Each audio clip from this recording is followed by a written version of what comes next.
សួស្តីជើមិនណៃសួស្តីតើខ្ញុំអាចជួយអ្វីណាខតខ្ញុំចង់សួរថាសុខសប្បាយទេថ្ងៃហ្នឹង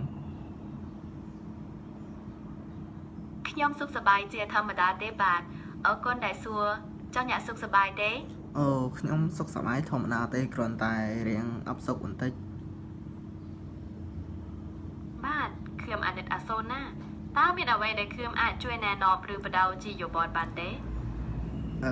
តើអ្នកអាចនិយាយរឿងកំ pl ែងឲ្យខ្ញុំស្ដាប់បានទេแน่นอนมีเรื่องตลกอะไรที่คุณอยากฟังเป็นพิเศษไหมครับเช่นเรื่องสั้นๆหรือสถานการณ์ที่น่าขบขันទេខ្ញុំចង់ឲ្យនិយាយជាភាសាខ្មែរមិនមែនជាភាសាសៀមទេអូខេតើកុំខឹងគ្នាចូលបើខ្ញុំនិយាយរឿងអីមួយដែលធ្វើឲ្យអ្នកសើចបាំងអឹបឧទាហរណ៍ដូចជាមានគូពេទ្យម្នាក់គាត់ប្រាប់អ្នកជំងឺថាអ្នកជំងឺរបស់អ្នកមិនធ្ងន់ទ្រង់ទេគ្រាន់តែថាមាន200 100%ប៉ុណ្ណោះលើអីចង់សើចអូខេ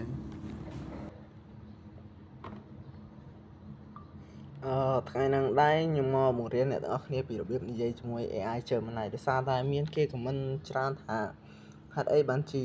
គេនិយាយជាមួយអត់បានក៏តែខ្ញុំធ្វើបានមូលហេតុដោយសារតែ Gmail យើងអត់ដូរទៅជាភាសាខ្មែរពេលយើងដូរទៅជាភាសាខ្មែរទៅវាអាចនិយាយជាភាសាខ្មែរបានដំបូងអ្នកយើងមានយើងចូលទៅកាន់ Play Store ឬ App Store យើង search ពាក្យថា Gmail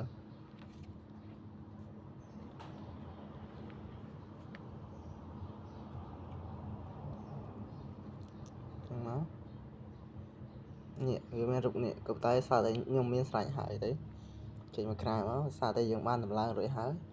តោះមកយើងចូលទៅក្នុងកម្មវិធី Gmail ដែលយើងមានមិញហ្នឹង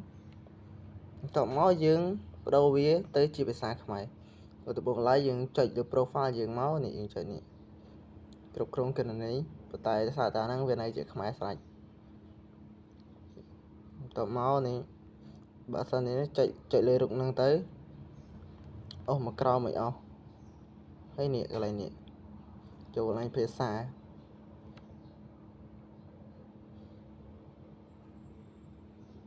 តមកនេះយើងយកអាភាសាខ្មែរហ្នឹងដាក់នៅខាងលើហើយភាសាផ្សេងយើងលុបចោលក៏បានដែរដកចេញក៏បានសារវាຕົកនៅក៏វាអត់មានប្រយោជន៍អីដែរនេះយើងដាក់ជាភាសាខ្មែរទៅនិយាយជាមួយវាបានហើយអូខេវីដេអូហ្នឹងមានតែប៉ុណ្្នឹង